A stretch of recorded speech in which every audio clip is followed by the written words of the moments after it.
Hi everybody, thanks for hanging in there with us for a little bit. It took us a while to just get the technology wrangled, but we're up and running. I'm Michael Cohen and I'm speaking to you here from the Joint Avenue Creative Centre in Zetland, which is in Gadigal country. So I just wanted to, before we kick off, just acknowledge, we are in Gadigal country and you're all in your own countries wherever they may be. So just wanted to acknowledge that and pay respect to the elders past and present, and any Aboriginal people who are with us today. So look, we've got a whole bunch of things to talk about. City People is an organisation that works in arts and culture, and we work with artists, we work with arts organisations, we work with developers, we work with local government and state government organisations. And what we're doing most of the time is trying to find ways to bring places to life and make them memorable through arts and cultural activities. And so that covers, what we do covers a whole range of things, from the strategy planning phase to the implementation planning, how are you going to do it, to the actual producing and programming of arts projects. And a lot of this happens in the public domain. So today we're going to talk about arts and culture in the public domain and do a bit of collective thinking and a discussion about why this particular time represents some great opportunities really for all of us to connect in the public domain through an arts and cultural activities during COVID and also whatever lies beyond. I know that many of you who are in the audience, and I've seen a bit of the list of who's here, work in arts and culture. You might work for local government, some people are artists. There's a whole different range of different people here. And it really is great to have you all here. And people sort of wrote their notes about what they're interested in and why they might be interested in this kind of work. And they range from, how can I connect with communities safely? How can we support artists through this process? Or just, as plain as how the hell do we do this? And indeed, how the hell do we do this? So in terms of what we're going to do today, in a moment I'm going to be talking with Fiona Winning and Chris Fox. Fiona's the Director of Programming at Sydney Opera House, and Chris runs a studio called Studio Chris Fox. He's an architect and an artist, and also working at Sydney University. And as you can see, they're in real life. We're in real life here. And we know that you were all in your lounge rooms or your studies, and you're probably in your pajamas still, but thank you anyway for joining us. So this is a collective conversation and we're really keen to hear from you. So if you have any questions, if you have any comments that come up throughout the process, please just put them in the chat and we're going to leave a chunk of time at the end to come to those questions.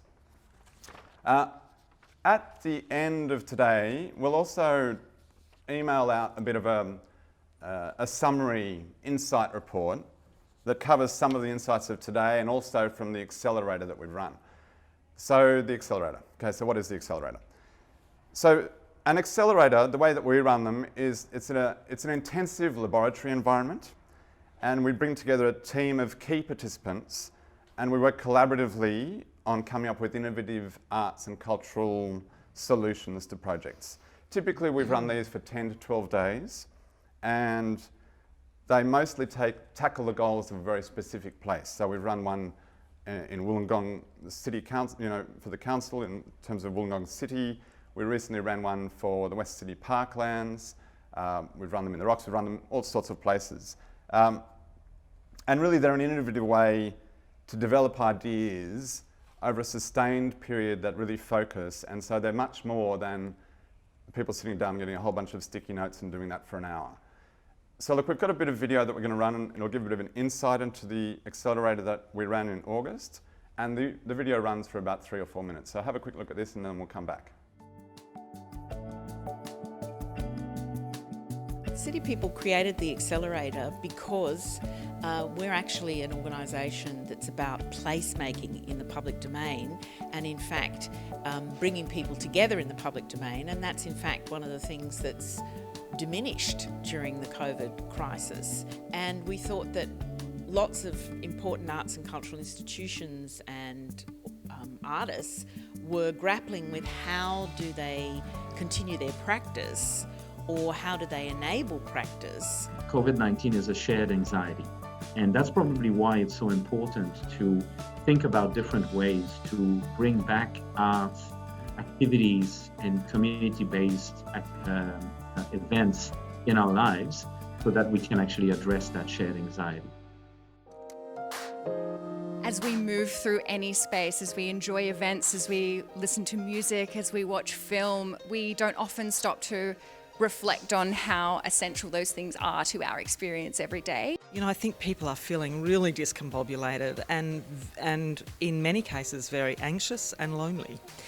So I think the power of art in that context is all about connection and well-being, providing people with great experiences, collective experiences. We're sort of rediscovering our local spaces, and I guess I want to know, how do we bring arts and storytelling and connection into those local spaces? Seeing how parks that were once used are now being reused again, because they represent a genuine open opportunity where you can physically distance but yet be together. I think it's definitely changed the way in which public space is now used, the way in which we think about architectural or visual arts crossover, which is the work I do, and how in which that public space is then used in the future. So there's a really lovely nexus that can happen if some ideas that come from the creative sector and the businesses can start to benefit as well. I think it's been quite interesting to delve more into the idea of, again, not just thinking about how we're diminishing an existing experience or trying to just do something in a different way, but it's about how can we actually use this time and these challenges to create an ideal new normal, something that pushes the boundaries, that thinks about intimacy in a new way, something that explores avenues that we may not have had the time or space to consider before.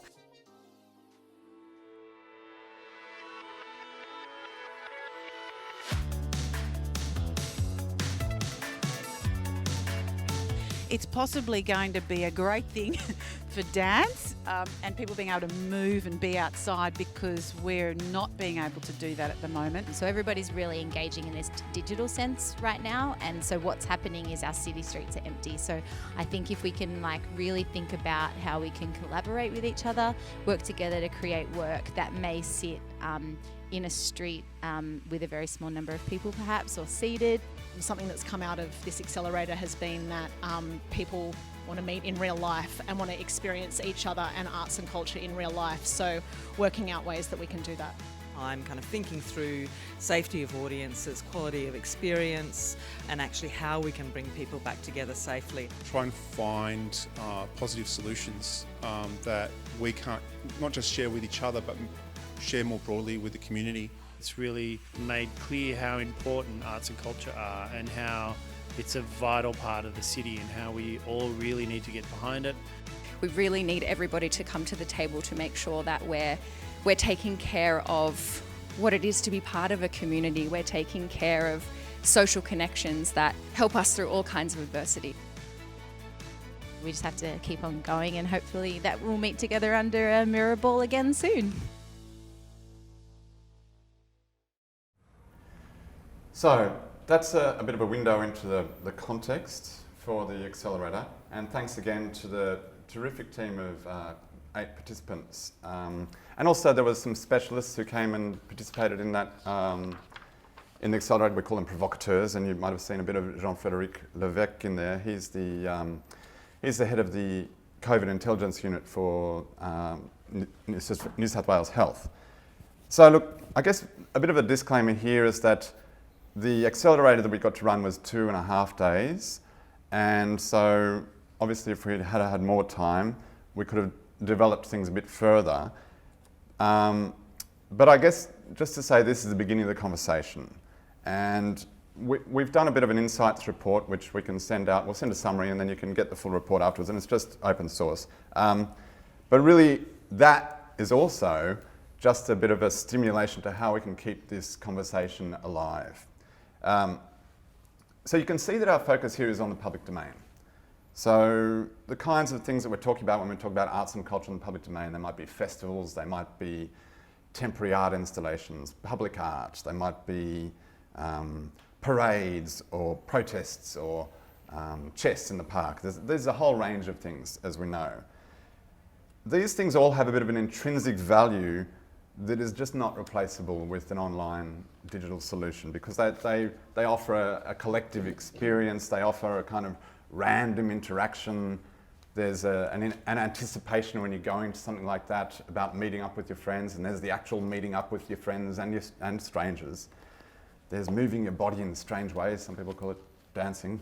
You might have seen me doing a bit in the background there. There's also the option to sort of be a better version of yourself when you're out in this new public space. So it all sounds very dangerous, doesn't it? With our COVID ears on, and under COVID, it's potentially dangerous. And it's also, actually, if you do it with more than 19 people, it's illegal. The public health order that we have in place from about April means that no more than 20 people can gather in the public domain unless you have an exemption for that public health order. We do know that we're anticipating that there'll be a new public health order probably at the end of this month, which might make some changes to this. While the prohibitions have been really effective in solving the physical disease, they've also sparked a greater kind of malaise, which is around a slow-growing malaise. And you heard Jean-Frédéric identify this kind of the anxiety that comes with COVID. And the mental health has a very real cost in terms of our functional capacity as a community. And if you know anybody who's lived on their own in a flat through a lockdown or 2 lockdowns, you'll have a very clear measure of what that's like. So look, I'm going to talk to Fiona and Chris now. Before I get there, I'll just say 3 things. We know that the outdoor environment is the safer option for mingling and that it's restorative for our health during COVID. We know that from years of research that arts and culture are actually very beneficial. There's indisputable results that show an improvement in people's mental health through arts and cultural activities. And the third thing I'll just say is that Australia typically has a very poor record of supporting the development of outdoor arts and culture. And so this is surely an opportunity for this moment in time, is surely an opportunity for us to start to improve on that and for the public domain to really serve us all. So how do we do it? Fiona? So look, as I mentioned, you're currently the Director of Programming at Sydney Opera House, but we know that you've run all the programs for Sydney Festival, you're across all of that programming, similarly at the performance space. So you've got a whole massive body of work as a practicing artist, in indoor spaces, in gallery spaces, in outdoor spaces. Can you tell us a bit about what the impact of COVID was for you on your current work, and what would ordinarily be happening if there was no pandemic for you?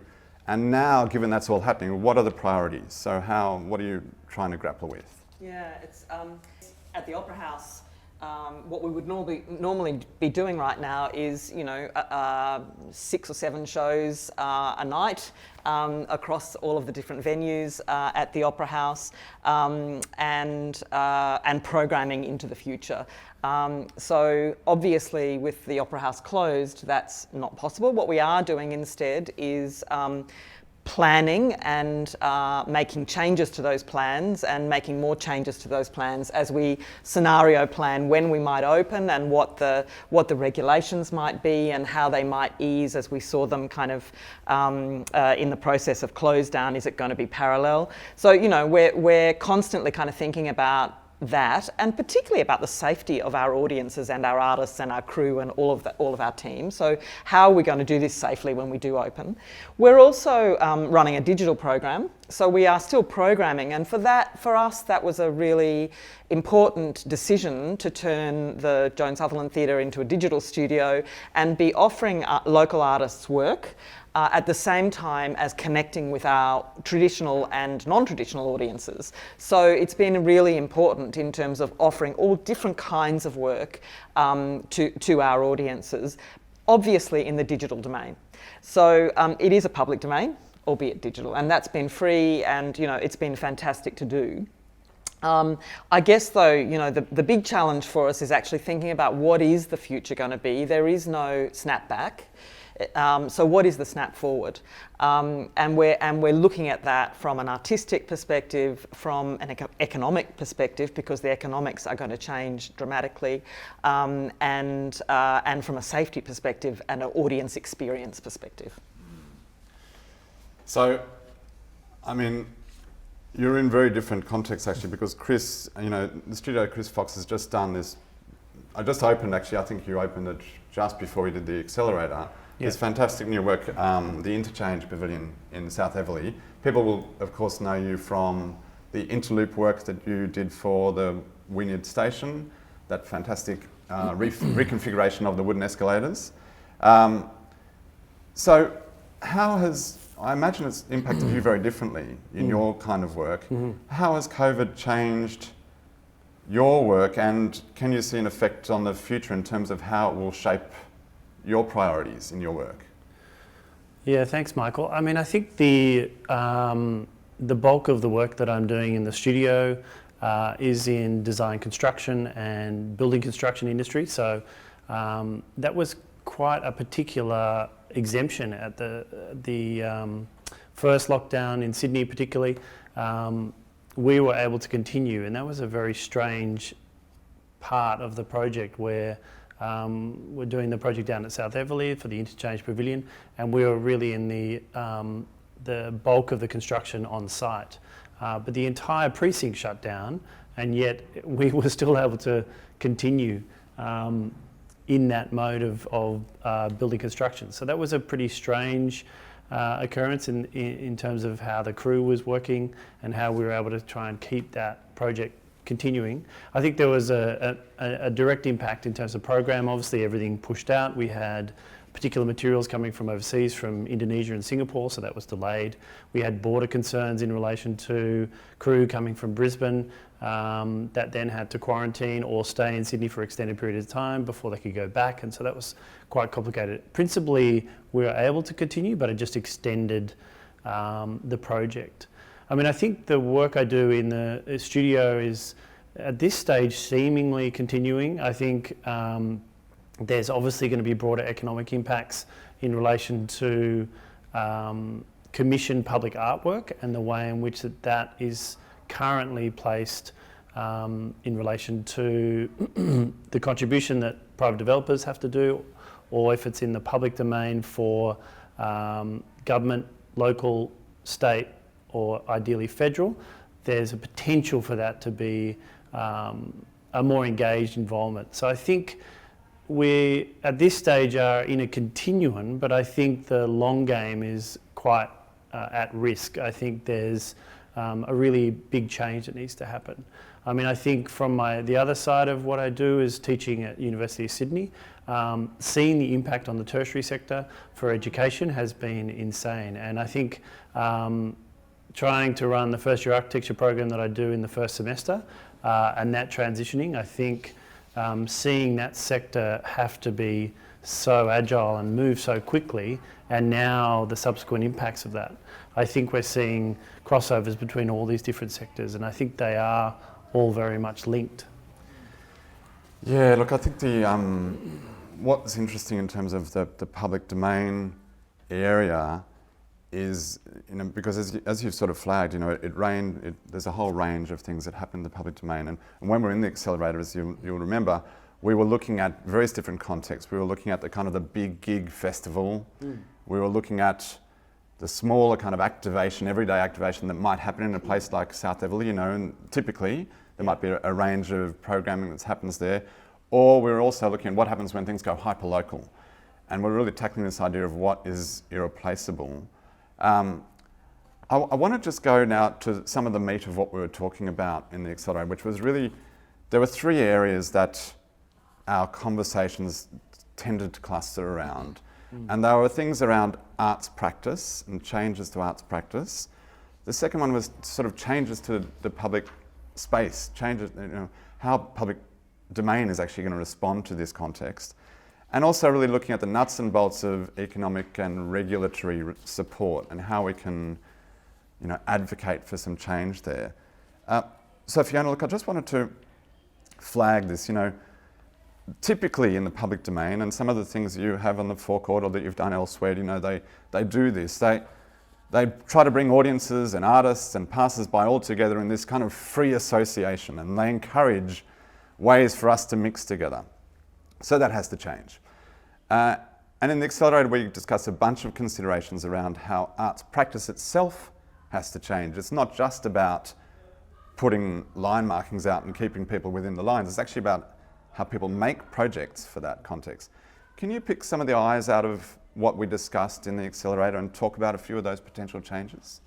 Yeah, look, I think one of the things that we talked about a lot was the mobility of artists and audiences. So, there's the mobility of artists in terms of border closures, but then at the events themselves, if we have all the artists here, we're lucky enough to have all the artists here and the audiences, it's actually how do we manage what we have to do in terms of contact tracing. So, is it about fencing? Is it, how do we make sure that we know who's there? But then also, how do we make sure that the free association is limited, I guess. Moving artists around, so audiences stay in the same place, but artists move. So kind of getting rid of the single point of focus being one stage. Do you actually have multiple stages? Or do you do events where you can actually see from a long distance? So we're talking big and high rather than single focus stage at kind of eye level. So we talked about those things and whether we move audiences all in, and we kind of have to think about how we're going to create the arc of experience for the audience differently, so that maybe they all come in one area. They don't all come in at the same time. They come in staggered over time periods, and there have been many examples of art projects that have done this in the past. So we can draw on those, but we need to kind of escalate them to another kind of place. And then the audience moves through different space and has different experiences on the way. So we talked about that kind of thing. I think we also talked a bit about decentralizing arts experiences, and I think do we, instead of doing one large big spectacle, can we do 15 small events in parks around the suburbs? And we've just seen a really great example of that with the Brisbane Festival, that did an event which was going to 190 different parks across Brisbane, and having a touring truck that actually had a local artist do a music performance in that space. So people either followed it religiously online and worked out where to go, so that they could see the artist they were interested in, or go to their local park and see what was there, who was playing.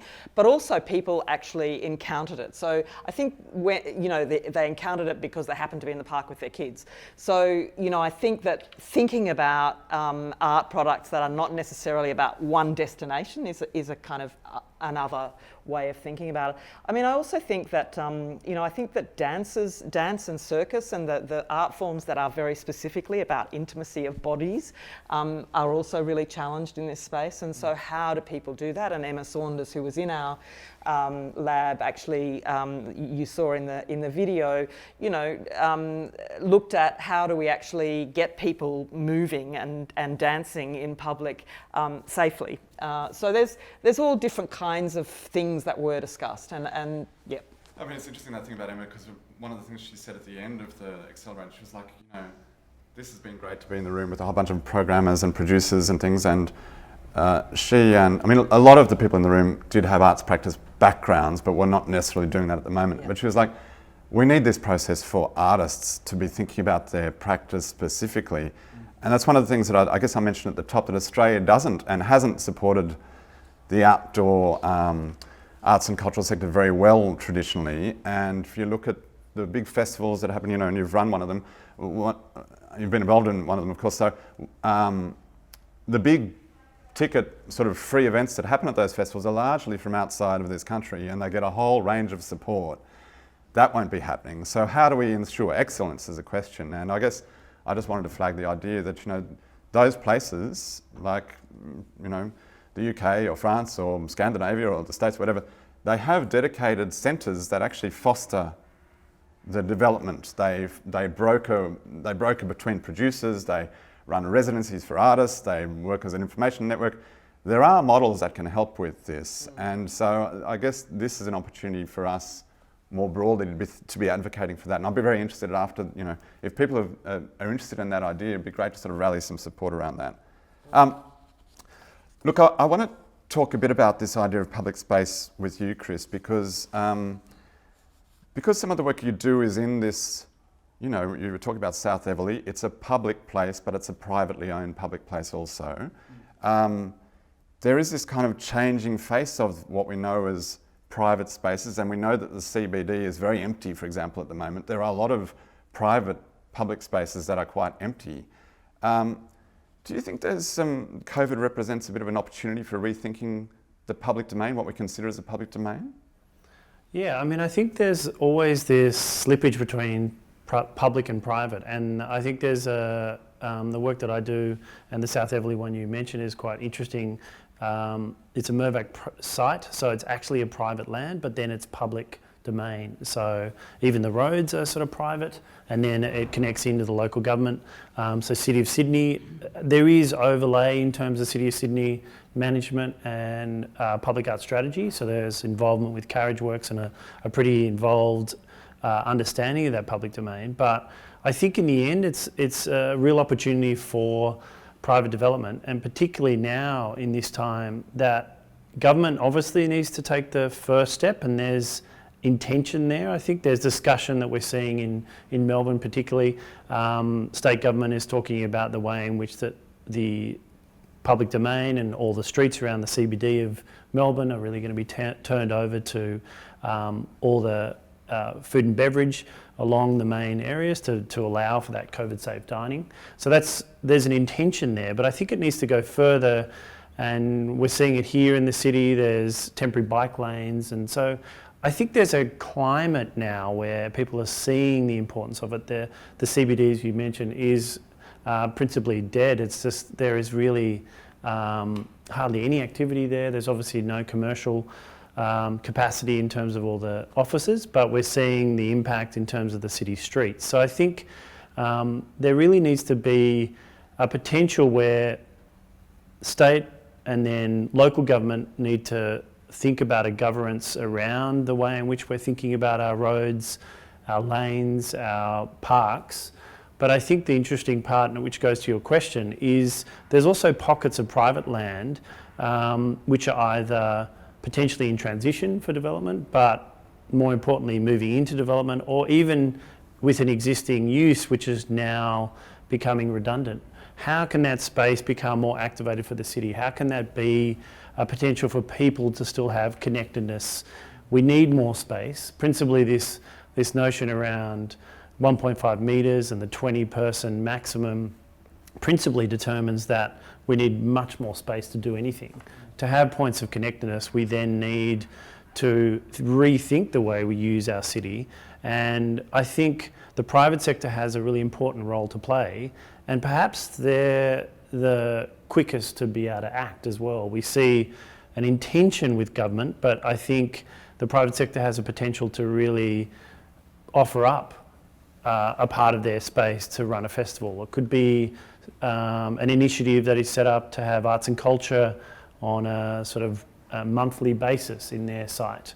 So I think there's an opportunity which can potentially give kudos and reputation to that particular private sector entity, but it's an opportunity then, I think, to really take on arts and culture as a crucial thing for our city and our well-being. So you mentioned something interesting there, which is about, I guess, nimbleness, nimbility, I don't know what it is. So one of the things that we talked about was this idea of regulation, and actually it's been very interesting to see governments act quite fast, compared to how typically those things happen. That's right. So the last area we've got in the report is really around this idea of economic and regulatory support. And some of the ideas that we discussed in the Accelerator were things such as like a shared COVID-safe outdoor festival environment. If you think of there's a whole range of things that happen in the Domain, or the whole range of things that happen in Parramatta Park. Typically, the producing organisation has to do all of they're all doing their own, running their own little races, and whether that's liquor licensing or DAs or all of those kind of things.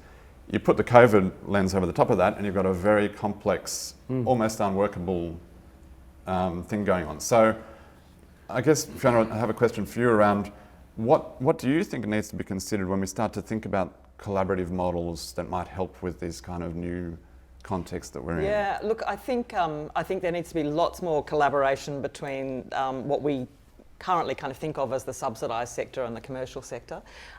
We're all interested in actually being able to do events again, and we recognise the social value of that, whether they're paid events or free events. So I think it's actually, again, about collaborating to say, well, what can we do here? What's the infrastructure that's needed?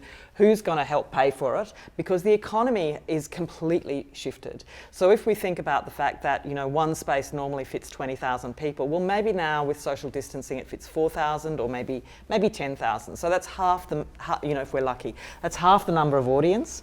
And then, you know, and then cleaning and security and all of those things. So we have to completely rethink the economy, but we need to do that sort of collaboratively. And I think partnerships between commercial and non-commercial are really important to be able to do that. And there are examples of it. I mean, Sydney Festival did the infrastructure for the Domain for many years. It doesn't anymore, but that sort of served carols by candlelight and opera in the Domain and contemporary music concerts. And, you know, so there are examples of that. We just need to kind of go back there and work out who is going to help us do this, because actually the economy is changed.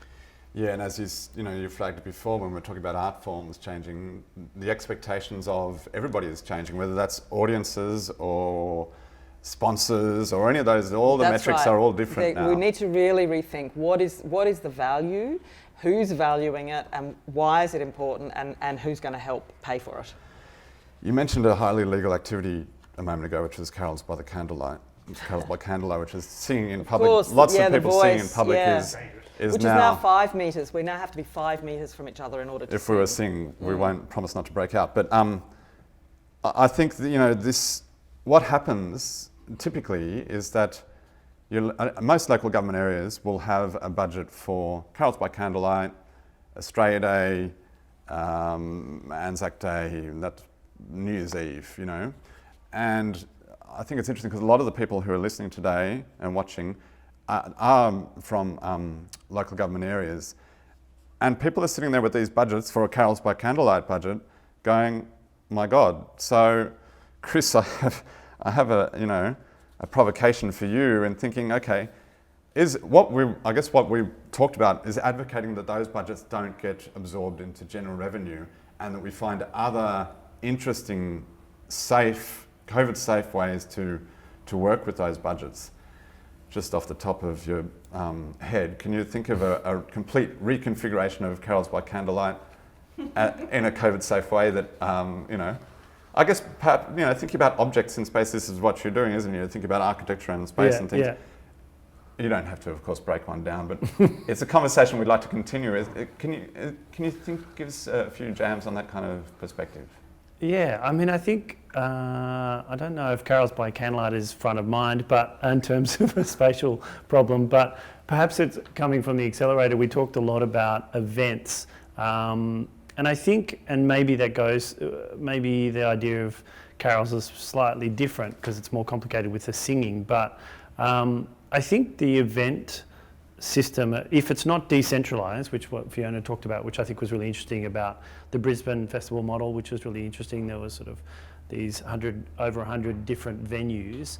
If it is a centralised event, it's a spatial problem as well. It's like it's a design problematic that I think is quite interesting and challenging. It's about how can you think about how people can still have a sense of connectedness, but have these potentially pocketed areas. There's some good examples of scaffold events. There was one in Liverpool, which was really quite successful. So I think there's a really interesting way you can think about, for instance, if we talk about the Domain, and maybe that leads into a projection around the carols. If you think spatially around each of these potential pods or moments where people could be in their maximum of 20 people or whatever the particular COVID safe law would be at the time. There could also be a rethinking too about the way we think about the events. We've talked about this almost paradigm shift in relation to how we think about connectedness, how we think about public domain. So there's a lot of changes that need to happen, but maybe it becomes a different spectacle. It's less about, in the Carol's circumstance, if we can't initiate the singing, perhaps it's much more about a sculptural outcome or a structure that is symbolic of that particular event. So I mean, there's maybe very different ways we need to think about maintaining arts and culture, the intent of the practitioners and the voices of the artists, but also connectedness and how we can retain that. And that's quite complicated when dancing is already quite problematic. You know, it's a very different time we're in. Yeah. I mean, I think, can I just add a little bit to that? I think one of the things that we also talked about in the Accelerator was, you know, we've got these kind of particular moments in the year, and we have a traditional way of celebrating them, you know, albeit depending on which community we belong to, or which communities we belong to. But it seems to me that, you know, one of our challenges is, you know, what are the new rituals that we can actually make, and how can we encourage artists to drive that and support artists to drive that, so that we might actually, you know, not all want to flock into the city to see the fireworks on New Year's Eve. Maybe there's something else that we want to do. Plant a forest. I mean, you know, find the new rituals and make something of that. I think is actually our big challenge. And, you know, maybe they can be addressing things that are other than COVID that we need to address. I think in our culture. I mean, it's a lovely thing, isn't it, to just turn it on its head a little bit. And I think the Anzac Day actually led the charge. That's right. Pardon the pun. But, you know, on that sort of curbside vigil that people did with a candle, I think that was just readily picked up and run with by people. And so it is this idea of a new collective ritual, and how can we start to play with that. I think that the thing that you were touching on here is about arts practice, and the flip side, or the other side of the coin for an arts practice, is about audiences, isn't it? And so maybe, I mean, and I'll just sort of flag quickly, if anybody does have any questions, please send them through, and we'll go to some of those questions. I did see one down there, we'll come to in a second. But I wanted to just talk about this idea of audience expectations. I think we're going to have to work with our audiences really carefully. We need to change our behaviours, and you know, we've done it kind of. You know, I've never used so much hand wash, you know, whatever it's called. That's right. You know, we've changed some of our behaviours, and when we go back into the public domain or into theatres or whatever, but back into the public domain, we need to actually be aware, and we still impulse to hug, or, you know, all of those things. So actually, what are the things we need to stop doing and be more aware about? And it will happen. I mean, we can do that.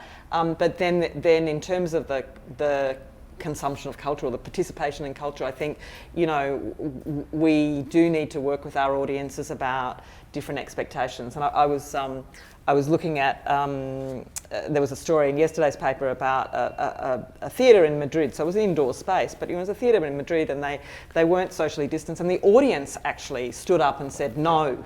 And I thought, that's kind of really interesting, because we talked about actually how we work with an audience to kind of be, to observe all of the stuff that they need to observe safely. So I think there will be a point at which audiences say what they need to, but we need to support them in that kind of shift of behaviours and expectations. It's a negotiation, isn't it? Because actually every time somebody puts on a play or puts on a whatever, they are educating, or they're leading their audiences where to look, where to sit, where to, you know. And so it's a dance between the arts practitioners and the people looking, you know, and the audience members. I mean, the question that came in, I think from the Circus Solaris team, is around bringing artists into the conversation early. Let me just see if I'm getting that right. Yes.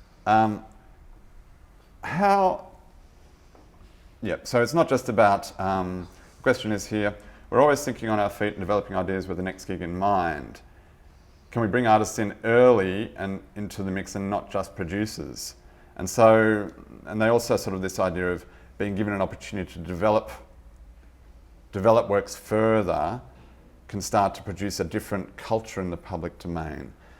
Can you talk, Fiona, a little bit about any of that kind of process that you might have been going through in terms of generating a work? I know, for example, you had talked to Emma or things about how those things might be configured. What is the to and fro that needs to happen in this new context? Yeah, it's a really good question, and it's one that I don't think we're very good at yet. But I think it is a matter of saying, it is a matter of bringing the artists in early and actually going, well, you know, your practice has changed, our practice has changed, you know, what can we actually manage in this space or to this end? So I think, and I don't think we're really there yet because we don't know what the next kind of phase is. And I think that this kind of space we've been in, which is, you know, what's it going to look like? I mean, I think this is where the Accelerator was really important because it was a conversation that actually meant we could think about it from different perspectives because of who was in the room. And I think that a good deal of that, more of that needs to happen. And when you were talking about a local council having a budget, I mean, that can no longer do the things that they do, I would have thought that would be a great opportunity for a conversation with local artists about, you know, what we can do. This is the kind of support we've got. Ideally, we'd like to be in this park or whatever, or talk to this community. But I think, yeah, going to that point around artist engagement, I think there's a really important point now that we're in, that and yet the whole premise of the Accelerator and your intro is really about mental health and the importance art and culture has. So hopefully there's a momentum that supports that. I think, and the fact that you pointed to the fact that there isn't as much support historically in Australia in relation to arts and culture. I think artists need to be more and more part of the conversation, and artists are generally experts. They're experts of their field, of exactly what they do across the whole sector. So there's an opportunity for artists to really join that conversation and start to advise, start to be involved. So there's an indication of what could work in terms of a particular event or particular project, or it could even be in relation to a very particular artist practice, you know. And so I think that conversation is really important, that we need to start to support that. And I think, again, it's going to be back to government to start to stimulate that, to provide more grants, to provide more support to be able to allow that to happen. And for our institutions to invite artists in more. Yes. Yeah. Yeah. I think that's, I think for an organisation that is an arts-based organisation like the Opera House, that's an easy thing to pick up in some ways because you're talking those relationships all the time. And I think maybe, Chris, in some of the work that you're doing, you know, you're working with people who are, you know, they are thinking about the place that they're developing the whole time and what they want, the pedestrian flows, or what they want in terms of, you know, activation and in those places to be like. For some people working in the cultural section of a local government, there's not a lot of, you know, some of those people are going pretty hard on their own actually. And so I guess the question is, how does that dialogue, how do we facilitate those conversations? Because there are, as you say, it's about getting artists into the conversation, but there's a bit of a brokerage role there that I think is a missing link in some ways. Yeah. Look, there is a question here that's come through around. Okay, look, while we're still in the answer, I'll read this one out. So it's from Pippa Bailey. And she says, one big challenge is enabling artists to be fast-tracked and supported to act quickly. Funding systems have generally been so slow and production takes so long. So how do we help to be more nimble and dynamic in this space? Any thoughts?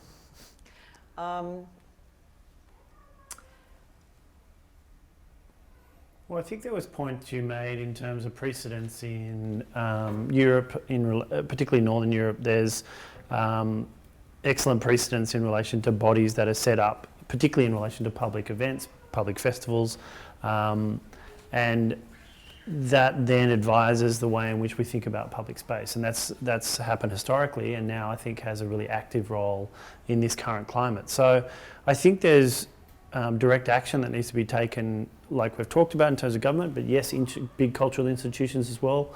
There needs to be an understanding, I think, around how there can be a sort of structure that artists can be involved, but more importantly, how we're sort of thinking about not only our current events, but future events. So it's almost like a spatial and time mapping. It's almost as though we need to think about a calendar, think about the seasons, think about the particular key events. Can those events slide or open up? And then what can that now be thought of spatially in not just the CBD, but then if we're talking about Sydney, Greater Sydney, for instance. And I think there's quite a lot to develop and understand, because it's actually a rethinking of all of those structures that are often siloed to the big events that are apexed around the harbour. You know, that model is no longer sustainable. I think, I mean, I've just got another kind of comment, which is really, I mean, I agree that this is a real issue. And I mean, if we imagine that there were a lab like Accelerator, but bigger, with a lot more artists and people involved, but actually that it was backed by a range of local governments. And so not only was there a lab where future thinking and collaboration kind of can occur, but there's money behind it, so that straight out of the lab, 4 ideas can be researched and then 2 go to production or something like that. So again, it's kind of requiring collaboration at a bigger level in order to invest in the research and development that can happen quickly. So that's the kind of thing that I think would be fantastic. That's a great idea, those kind of networks. And I know there was a network between some of the festivals that was run out of Tasmania. I think it was called Insight, maybe. I think it was an Insight collaborative framework. I don't know whether it still runs, but that's those kind of networking models that are good for artist development and also good for making, you know, co-collaborative models for making work, I think is really on. And there is the Major Festivals Initiative, which could actually partly support that actually, but usually it's about artists pitching their ideas. It would be great to actually do a lab that then, you know, festival directors were involved with and backed. I mean, I think that, you know, I'll have a quick look and see if there's another comment. We need to wrap soon, but just want to leave people enough time to get out of the pyjamas to go to the next meeting, whatever it might be. So the Australia Council has got a paper out at the moment called Reimagine. You can make a submission to that with recommendations, and I think this kind of thing that we're talking about is really where there's potential for us to be thinking collectively around this issue. Just have a quick look at the chat here, because there was a comment here about public events in terms of Indigenous representation, which is very interesting, because actually at the beginning of the Accelerator, we heard from Lizzie Barrett and Paddy Gibson, who were a couple of the organisers from the Black Lives Matter rallies, and so we're really tackling things on a whole other level in terms of elders' safety and, you know, a whole bunch of things that you can imagine what that process was like. So yeah, it did very much inform our thinking. It was a real kind of fire in the belly kind of moment for us all at the beginning of the Accelerator to be hearing from them. We've got 4 minutes. I'm just going to have a quick thing. Okay, there's one here from Dan Rook, who runs a terrific little festival in Tasmania. Well, little, it's, you know, it's still 2,000 or 3,000 people that how you reimagine that when a small bit of rural Tasmania is a lot of grappling, I'm sure, going on down there. So he says, more thoughts on how arts orgs collaborate or get support from the government or private sector. We found that the arts sector are having to self-organise because everyone is so focused on their own industries, which that is the world we're really living in, isn't it? Yeah, it's a really important point. I mean, I'm not putting City People's hand up to be an organiser here, but I think that the potential for this conversation to kind of start to push some bigger buttons is a very interesting one. So if people are interested in that, it'd be great to hear. Look, I just want to do some a quick wrap up until where we're going from here. So firstly, thank you to you two for coming in today, and thank you for being in the Accelerator, and to the other people that were in the Accelerator. Really, thank you so much for just jumping into the unknown, because it is a very strange conundrum that we're all dealing with, and it was great to have some thinking in the room from those people. Also, the provocateurs who came along to stimulate our thinking, so really thank you to them. Thanks to the City of Sydney who supported this Accelerator, and to 107 Projects who were our venue partner. And thank you very much to the Story Mill for really supported us with the webinar and the video pieces for this work. What we will do from here is that we have got a summary of the Insight report. It's a sort of 3 or 4 page document which we'll shoot out to everybody who's registered today via email. You can have a read of that. That'll lead you can then click on a link to the full Insight report, which is, it's about sort of 25 pages or so. That sort of, it lays out the thinking, the rationale, the drivers in a bit more detail, and that'll just be free and it'll be on our website. I guess just also to say, we're very interested to hear what this is like for people, not just as the format of the webinar, but whether this conversation can continue. So we'll shoot out also a bit of a survey. If you've got any thoughts on that and about how we can continue this, it'd be great to hear. So we'll put a link in with the report that we sent out. I don't think there's anything else we have to add. Should I be saying anything else that I've forgotten? No, looking around the room. Thank you so much, Fiona. Thank you so much, Chris. Thank you. See you all soon.